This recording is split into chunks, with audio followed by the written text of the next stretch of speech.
Bendiciones, hermanos. Le damos gracias al Señor nuevamente por la oportunidad que se nos brinda del poder compartir nuevamente la palabra del Señor y tocar temas de interés.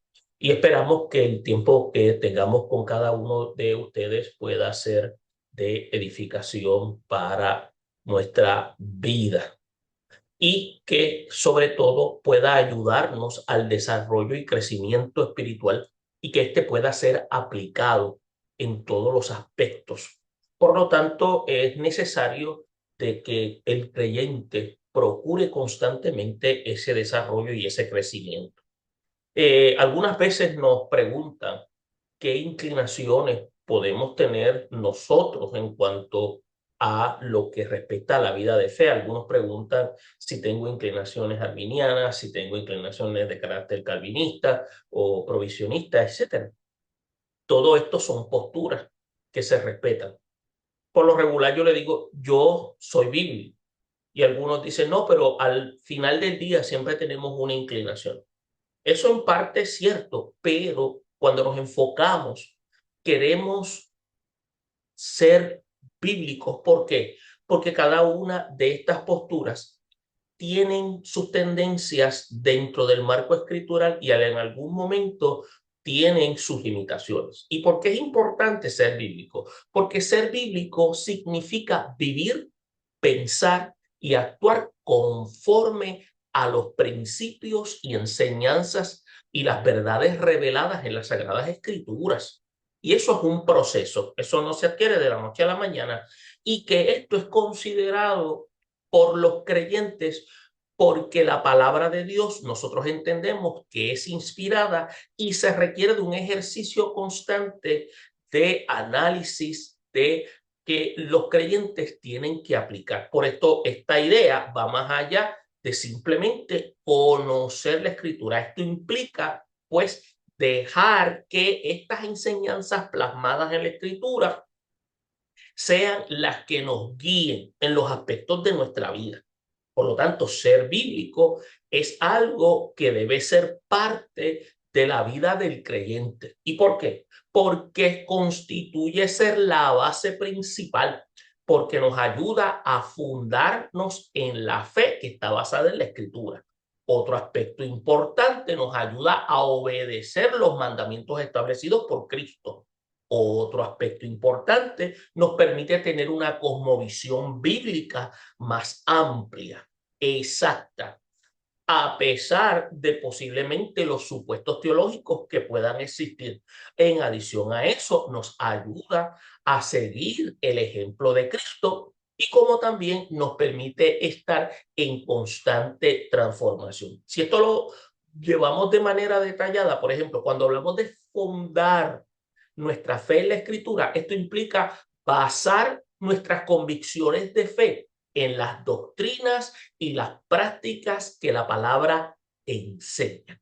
Es por eso que cuando vamos al Nuevo Testamento, vamos a las cartas pastorales y a través de las cartas pastorales podemos ver cómo las cartas generales podemos comprender, cómo podemos comprender también los evangelios y también cómo podemos mirar el Nuevo Testamento dentro de la perspectiva crística. También podemos ver el elemento histórico en el Nuevo Testamento a través del libro de los Hechos y seguir el ejemplo de los de la iglesia de Berea, cómo los bereanos examinaban cada una de las escrituras para ver si era verdad lo que se anunciaba, que debe ser algo práctico. Entonces, cuando mencionamos el concepto de obedecer los mandamientos de Dios, estamos hablando de que no basta con saber lo que dice la escritura simplemente, sino que cuando decimos que queremos ser bíblicos, implica que debe haber una obediencia de carácter activo en nuestra vida. Y esto es importante, ¿por qué? Porque encontramos, por ejemplo, en una carta general que señala el apóstol Santiago, específicamente en el capítulo 1, versículo 22, donde se le dice a la comunidad judía a la que él habla que se debe ser hacedores de la palabra y no tan solamente oidores. ¿Por qué no? Porque si no, estaríamos engañándonos nosotros mismos. Esto es una aplicación de carácter normativo y no contextual, porque esta expresión incluye a toda la comunidad y nos incluye también a nosotros cuando hacemos análisis del texto. Ahora, cuando decimos también que debemos tener una cosmovisión bíblica, esto implica que debemos ver el mundo, tenemos que ver la vida y el ser humano y la moralidad, el pecado y la salvación desde la perspectiva que la Biblia enseña. Por lo tanto, tenemos que entender como ejemplo que el ser humano es creado a imagen de Dios según lo establece la Escritura, como lo está escrito en Génesis 1:27, y que necesita la redención, como el apóstol Pablo lo dejó plasmado en la carta a los romanos en el capítulo 3, versículos 23 al 24 de la misma. También tenemos que entender que cuando hablamos de la importancia de ser bíblicos, implica que Jesús constituye ser el modelo de vida bíblica perfecta para nosotros poder ser perfectos. Y aquí perfectos no nos estamos refiriendo a no cometer errores, porque siempre hemos de cometer errores, sino a tener una vida de funcionalidad. Por lo tanto, ser bíblico también constituye ser alcanzar la estatura de Cristo en carácter, en conducta y en amor. Por lo tanto, cuando el evangelista Juan escribe en una de sus cartas, en la primera carta, en el capítulo 2, versículo 6, creo que hace señalamiento donde dice, el que dice que permanece en él debe andar como él anduvo. O sea, hay unas características, hay un modelo que Jesús dejó ya plasmado. Por otra parte, como habíamos indicado anteriormente, está lo que es la constancia de una vida de transformación. ¿Por qué? Porque el que se enfoca, el querer vivir de acuerdo a lo establecido bíblicamente, permite que la palabra de Dios comience una obra de transformación a través de la persona del Espíritu Santo, inicialmente en nuestros pensamientos, actitudes y acciones. ¿Por qué? Porque la obra del Espíritu Santo se hace manifiesto a través de nuestra vida. Por eso es que lo que produce el Espíritu Santo en nosotros es una obra de cambio que la palabra lo describe como frutos, que constituye ser el trabajo continuado de Dios en la vida del creyente. Es por eso que cuando el apóstol Pablo escribe en Romanos, en el capítulo 12, versículo 2, habla exhortando, iniciando con el nuevo, no diciendo, no os conforméis a este siglo. Obviamente dice, si no transformaos por medio de la renovación de vuestro entendimiento. Quiere decir que constantemente hay un estado de cambio constante en nuestra mentalidad, porque mientras estamos viviendo en este mundo, estamos siendo purificados, transformados. Hay lo que se conoce una transformación de mente, porque el trabajo del Espíritu Santo continúa mientras estamos vivos. Por lo tanto, hay un proceso de santificación inicial, hay uno progresivo y el último viene siendo la perfección total cuando ya estamos ante la presencia del Señor. Mientras estamos aquí, estamos en ese estado progresivo. ¿Qué podemos entonces decir? Podemos entonces indicar que ser bíblico no es simplemente conocer el versículo o asistir al templo, es vivir una vida que refleje la verdad de Dios, que refleje el amor y la justicia de Dios, de tal manera que se vea revelado según la escritura lo indica. Por lo tanto, esta palabra que ya ha sido revelada constituye ser elemento de dirección en la cual el Espíritu Santo nos ha de redarguir de pecado, nos ha de guiar, nos ha de dar lo que se llama la capacidad sobre todo produce en cada creyente ese compromiso sincero de seguir a Cristo en todos los aspectos. Es por eso que tenemos que ver que cuando entendemos esa parte, podemos entonces conocer cuál es la columna vertebral de la fe cristiana. Y entonces se puede ver que es una serie de verdades fundamentales que forman el núcleo del mensaje del Evangelio que ya ha sido revelado.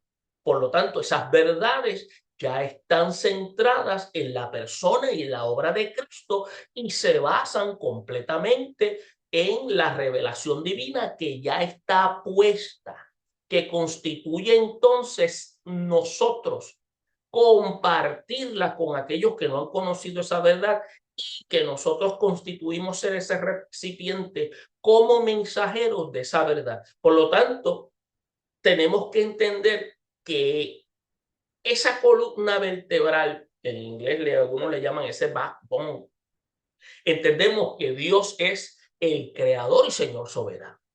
También entendemos a través de la Escritura de que la persona y la obra de Cristo es el papel central dentro del proceso. También reconocemos la autoridad de la palabra de Dios. También entendemos que la condición del ser humano es una pecaminosa, como también comprendemos que la salvación es por gracia mediante la fe y que la obra es una que es realizada por la persona del Espíritu Santo. Hay lo que nosotros conocemos a través de la Escritura, la misión y la esperanza futura. Ahora, ¿cómo podemos explicar esto que acabamos de mencionar? Pues fíjese, tenemos que ver lo siguiente. Si señalamos que Dios es el creador y Señor soberano, estamos afirmando que Él es el creador del universo, Él es santo, Él es justo, Él es amoroso, ya Él lo reveló, ya Él establece de manera absoluta que Él creó los cielos y la tierra. Por lo tanto, ya podemos ver que Él ya se da a conocer. Y vemos también en el Nuevo Testamento como en Colosenses 1, 16, 17, el apóstol Pablo indica que Cristo es el centro de toda la creación y Él es el sustentador. Por eso es que Dios, Él no tiene nombre propio, por eso es que Él se llama Yo Soy. ¿Y qué implica eso? Implica que Él es, implica que sobre Él giran todas las cosas. Él tiene aceidad, Él tiene lo que se puede decir como existencia propia. Si Él no estuviera, nada puede ser. Importantísimo ese aspecto. Y eso lo entendemos a través de la revelación establecida en la Escritura. Otro aspecto es que vamos a comprender la persona y la obra de Cristo, porque la única manera que nosotros podemos ver a Dios es en la persona de Cristo. Es la única manera. Por lo tanto, Jesucristo es el Dios encarnado, completamente Dios y completamente hombre. Es lo que se conoce como esa unión hipostática.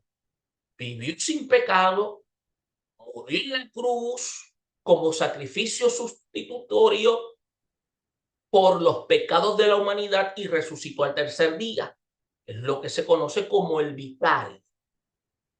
El evangelista Juan, en el capítulo 14, versículo 6, lo deja claro cuando Jesús mismo, Juan lo repite diciendo, yo soy el camino y la verdad y la vida. Nadie viene al Padre si no es por mí. Y estamos viendo también que deja plasmado que no hay otro camino. Él es categórico.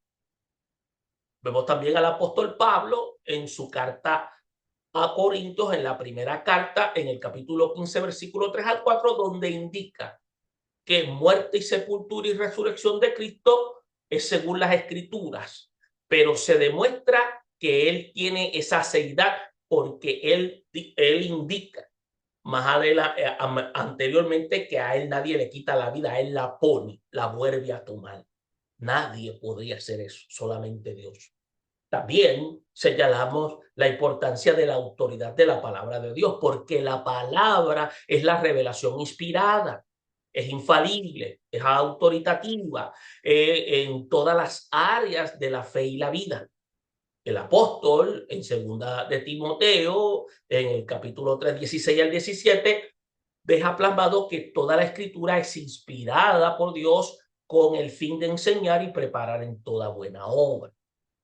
Por lo tanto, es importante que la columna vertebral del creyente la tenga clara y entender que todo lo demás que se entiende dentro del marco teológico bajo el análisis y el estudio profundo y que se hace dentro de un análisis crítico es basado de la columna vertebral. Y lo que se puede entonces deducir en algunos aspectos constituye ser un supuesto. Ahora bien, está la parte de lo que se llama la condición pecaminosa del ser humano. Todos los seres humanos hemos pecado y estábamos separados de Dios. Ahora, el apóstol Pablo indica en su carta del capítulo 3 de Romanos, en el versículo 23, que por cuanto todos habían pecado, estaban destituidos de la gloria de Dios. Pero de la misma manera, esa destitución había un medio de esperanza. También podíamos entender que ya él había indicado a través del diálogo con Nicodemo que él no estaba buscando que el hombre fuese condenado, sino que todo aquel que creyera no se perdiera, mas tuviera vida eterna. Y también tenemos que entender que la salvación se obtiene por gracia mediante la fe. La salvación no se gana por obras, sino es un regalo de Dios recibido por medio de la fe en Jesucristo. Por lo tanto, tenemos que ver que por gracia sois salvos por medio de la fe, no por obras para que nadie se gloríe. El apóstol en la carta a los Efesios, capítulo 2, versículo 8 y 9, lo indica.